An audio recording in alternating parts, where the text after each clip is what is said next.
You're listening to Releasing Trauma, a survivor's podcast.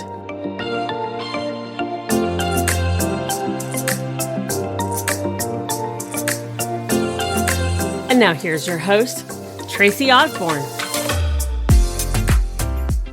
Hey, everybody. Welcome back to the show. Today, we're talking about grief and self-discovery through trauma and loss. And with me is Edy Nathan, and she is an author, public speaker, and a licensed therapist. And she also has a book called It's Grief, The Dance of Self-Discovery Through Trauma and Loss. Edy, welcome to the show. Tracy, it's so good to be here. I am excited to have you here. This is one of our more popular topics on the show. So it's one that I always love to discuss, as odd as that sounds. I'm right there with you. It's kind of a passion play for me. So yeah. It's talking about grief and trauma and all of that is it's an unnecessary, or not unnecessary. What is the word I'm looking for? It's a necessary evil. That's what I'm trying to say. Mm-hmm. So, yeah. Let's start with learning a little bit about you. Tell us your story. Okay. Grief and trauma and loss are around us. And, I guess I like to think of myself as a person who likes to talk about the things that people don't want to talk about. And so for so long, trauma and grief have just been hidden, right? They've just really, like, you hide it, you don't talk about it, and you make it disappear in some way. And because of my own trauma history, my own dealing with being a sexual abuse survivor, having lost a partner to lung cancer, having been overweight and teased as a kid, becoming a therapist seemed to be the right way to kind of explore my own stuff, which often happens, with people who have, gone into the cave of their own depths and their own pain. Right. Right. And yet, through their own healing, they discover, oh, wow, I can have a language that is maybe a little bit different than other clinicians who I might have seen. And I want to be able to talk about this in very broad strokes with a sensitivity and an understanding that I bring to it because of my own life experiences. And so I would say that that's a little bit encapsulating my life story. So we have several things in common, actually. I am also a sexual abuse survivor. I lost my husband a few years ago. After I lost him, I took the road into trauma recovery coaching. I didn't go therapist, but we have very similar kind of paths that we've taken. And, and you're right. It is very common for trauma survivors to go down that route of wanting to heal and help others. That's right. And wanting to help and heal others is phenomenal, and being very careful about what you bring into the room, and that you're very clean about your stuff and your coaching client stuff, or my peeps, as I so fondly call them, because, it's their work, not mine. Right. And I better be very, very clear that their work isn't my work, and that I don't bring my work. I can bring my life experience into the session for sure. But if I'm having a reaction, I need to find a way to hold on to it, to put a circle around it, to let it rest. And I will visit with it when it's my turn, not my client's turn. Absolutely. Absolutely. But have you found that through helping others and working with your peeps, that in turn has actually helped to heal you as well? So, it's a great question. Is there healing because you heal others? Yes. Is that how it starts? Hopefully not.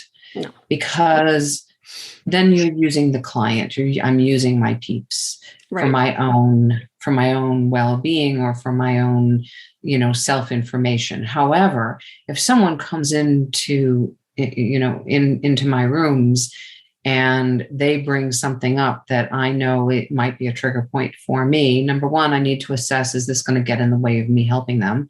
And if it is, then I pretty much can immediately say, you know what? I have some people that I think could really help you. I think that this may be too close to my own stuff that I haven't yet and perhaps even worked out. This is not a rejection. This is for you and your own good. And then I guess the other part is that there are times when someone will come in and I may not completely know or understand their kind of trauma. In that case, I get to do some research. I then take my lens and I apply my lens to the new research. And I love to share the idea with your listeners that this process is, really a process of Shoshun, which is a beginner's mind looking at this process with a new perspective, with a beginner's mind. And you can do that. And then the whole world opens up because you don't have a preconceived notion of outcomes. You don't have a preconceived notion of what to expect, but instead you go in wanting to learn. I like that. I like that perspective. So let's talk a little bit about grief and, as you call it, the dance through grief into self-discovery and beyond. What are some of the things that you have found, I guess, in your own journey that really helped you when it came to getting through your grief and actually other traumas as well? So the idea of the dance, and a lot of people have said, what? Dance? How do you dance with anything that is filled with grief or trauma? And that's exactly what I think the question of saying, I don't want to dance with this, I want to reject it, is part of what kind of allows it to hold on and hang on to anybody who's experienced it. So it is learning to partner with that pain. It is learning to say, I'm going to partner with you. I'm going to dance with you. I'm going to learn about you. And I'm going to let you know that I'm not afraid of you. Rather, I want to know about you because I don't want to be ambushed by you. I don't want you to hold me hostage. I actually want to understand why you show up when you show up. I want to understand how come a certain scent in the room can make me go bonkers. I want to understand how come I'm having trouble with work or with relationships or with my own sexuality, and that I can't move forward in some different directions. And so indeed, it was those questions and those challenges that I undertook for myself and began to create a language around it that helped me with my own exploration, along with clinicians and different kinds of therapies, and realizing that one kind of therapy wasn't going to do it.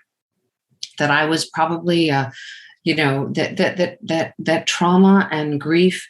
I like to say that they're shapeshifters. They are constantly changing how they present.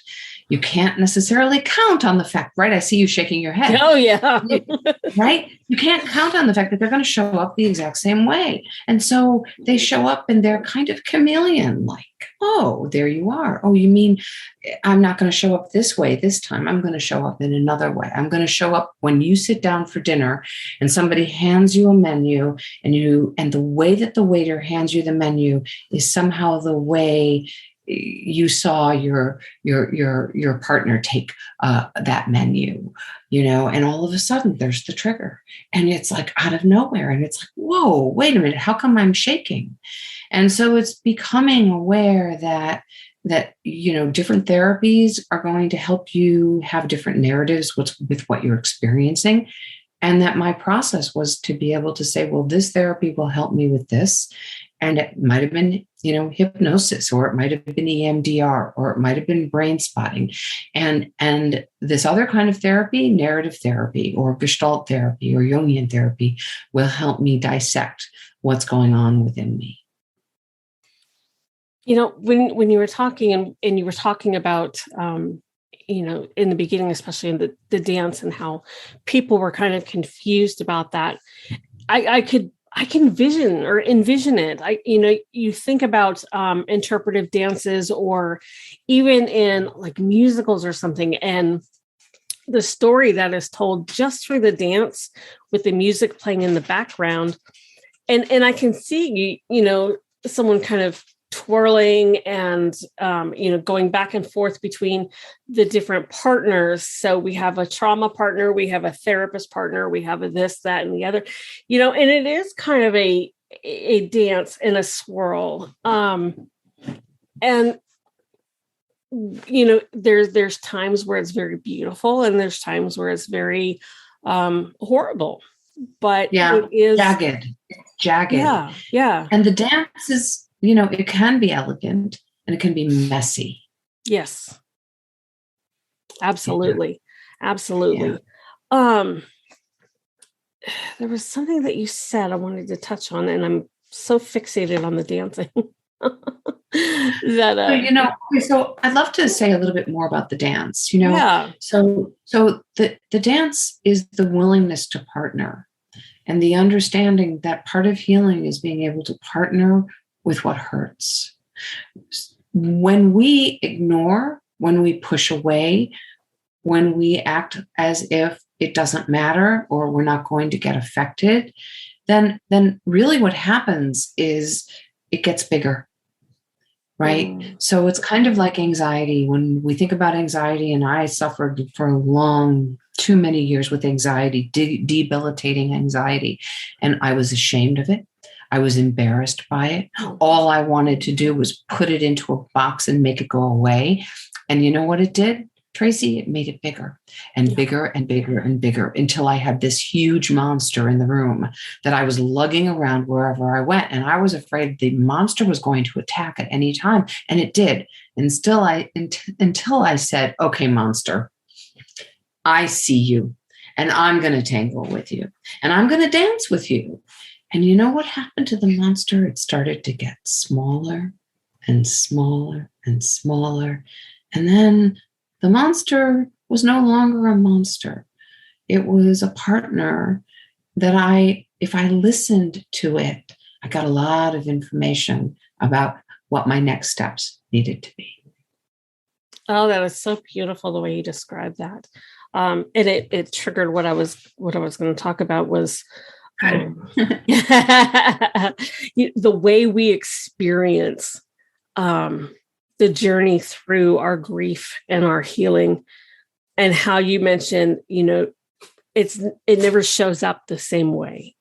And that is so true. I mean, people talk about the 5 stages of grief as if this is your roadmap. You're going to go through these stages in order, and that is so not how it happens. Okay, so I'm not correcting you in any way. Yeah. However, I want to talk about the stages, because those stages were written and created by Elizabeth Kubler-Ross, who was the most amazing woman ever. And she did what we're talking about. She brought the conversation about dying out into the open. Right. Those 5 stages were actually written by her, created by her, about what someone who is dying goes through. Exactly. Not someone, right? Not someone who's grieving. Yeah, I was going to get there, but yeah, absolutely. Oh, sorry, I interrupted you. No, you're fine. You're fine. Absolutely. That's exactly right. She did not create those stages as a roadmap for what those of us who are left behind. No, that's right. That's right. And so often people are like, well, there are 5 stages, and how come I'm not going through them in a linear way? Because there might be some linear positions with someone who is dying, there's no doubt she did immense research. However, in terms of grieving, it is not linear. It is a nonlinear experience. And what I mean by nonlinear is it does not follow any path. It's all over the place. And that's why in my book that you mentioned, It's Grief, which I kindly call it because I know that it's a long title. So It's Grief. What's wonderful about It's Grief is that I talk about phases, because they move in and out of one another, and they're less staid. They just don't have a beginning, a middle, and an end. So you can have, one phase of which is, anger and rage, and it can be mixed with and dance with anxiety, and that can be mixed with and dance with depression, and they can all be dancing together. And when they're dancing, it's havoc. Okay. However, it's the understanding, okay, so they're all present. Let me actually acknowledge what's going on here. The other piece that I bring into this conversation around these 11 phases is the precision of being able to say that this is what is going on with me. So often we use the word depression, and it's not really depression. Maybe it's malaise. Maybe it's sadness. And I like to really distinguish between a depression that takes you down, a depression that has to do with the seasons. It's called SAD, seasonal affective disorder, right? So I want your readers to understand that the more precise they are with understanding what's going on with them, the easier it's going to be for them to make a dent in how they carry what's going on with them. Because nothing that I'm going to say is about fixing this. It's about carrying it in a different way. Yeah. You can't fix what's not broken. And you're not broken. You might be bruised, you might be battered, but you're not broken. Right. And you're right. We tend to lump a lot of different emotions into depression. And, for those of us who truly have depression, there are days where if I brush my teeth, I am doing fantastic. That's a huge win. There are days where I will get up and I will try to, sit at my computer and be productive. And I spend the entire day in bed. And that's what I need to do. And what I have learned is when those different emotions and phases, or, however you want to call it, when they pop up, it's to acknowledge them and to allow them to process through, as opposed to trying to fight it. That's exactly right. Because when you acknowledge, and I see a lot of emotion, because because we don't talk about this. Okay. Because those days when you're in bed, those are lonely times. And so often, and I'm not saying this for you, there's so much shame and guilt around that experience. And so the more we talk about it, the more we say, this is my deal. We talk about trauma. I talk about grief and in very broad strokes. And truly my book is very much about trauma and grief in broad strokes. So it's not just about the loss of a loved one.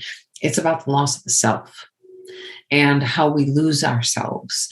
And the loss of the self can happen through, sexual trauma, can happen through sexual abuse, can happen through negative messaging that we got when we were growing up. Okay. So there's a lot of ways. I'm actually in the process of writing another book, and I've coined this phrase of sexual grief, and it's never really been discussed. Sexual grief. And so sexual grief is something that I believe we all experience across a time span of our lives. And we experience it not necessarily because there's been abuse, but perhaps if you are a woman and you are now menopausal and you lose your sexual self, that's sexual grief. For men who are aging and they're having difficulty with their own performance, there's sexual grief. So it doesn't necessarily need to partner with an abuse, but it is traumatizing. And so I want your listeners to begin to think, wow, maybe sometimes when I'm ambushed, there is a sexual grief that's going on that hasn't even been in my conversation. No one's really talked about it. As I said, I've coined this phrase of sexual grief. And this, my working title, I don't have a title yet, is Sexual Grief, the Human Condition, because I feel that none of us really ever escaped some aspect of it. Wow. I can't wait for you to finish that book. You.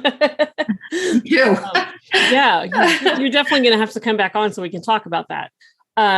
Because you're right. If we get to that area just around sexuality and sex and all that, people tend to, they close up because it's been such a taboo topic for so long that you're right. We don't talk about it. That's right. Just like we don't talk about grief. Yeah. Just like we don't talk about trauma. It's all, we're going to swallow this. And, physically what happens when we swallow, when we just ignore, when we put it down, the new research, and I'm sure you already are apprised of this, but the new research on what happens within the gut and trauma, and the issues with really maladaptive, digestive systems because of trauma. And also I don't have the research at my beck and call right now, but, autoimmune disorders, there's a close link to trauma, to sexual trauma, to grief, to a long hauler's grief. And I would not be surprised, given the pandemic that we've been in, if we don't start to see more autoimmune issues, because there's been so much trauma. And some wonderful things have come out of this time as well. But also for some, the aloneness has given them a chance, given folks a chance to face some of the demons that have been hidden. Yeah. Oh yeah. And nothing like forced reconciling with yourself. Right. Yeah. But no, we've talked a lot on the show about the different ways that unresolved trauma can manifest in our bodies. And there's, like you said, there's so many different health ailments out there that trauma causes, the unresolved trauma, I should say. Because as you work through and you resolve that and you get it out of your body, then, a lot of those issues, tend to clear up. They certainly quiet themselves, don't they? Yeah, absolutely. Yeah. Absolutely. I used to be a very overweight person. And when I really started to work through my trauma and my own grief, the weight just started to kind of fall off, Yeah. because I wasn't needing to protect myself, and oftentimes weight is a protection. And it's like, if somebody wants to get close to me, they're going to have to go through a lot more layers to do that. That's very true. Very true. I know that experience and that feeling. All I see is your beautiful face. Oh, well, thank you. But yeah, that's definitely a struggle of mine. But That's a whole different topic for a whole nother show. It is. But, Edy, thank you so much for coming on. This has been fantastic. I really appreciate it.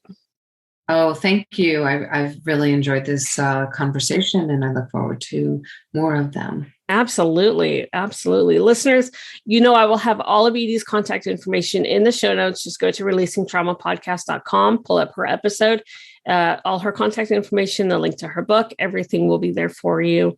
As always, thank you so much for listening. If you're listening from an app, your favorite podcast app, whatever it is, make sure you give us a like and a share and a follow and reviews and all that positive stuff that you can do. So thank you for listening, and we'll talk to you in the next show.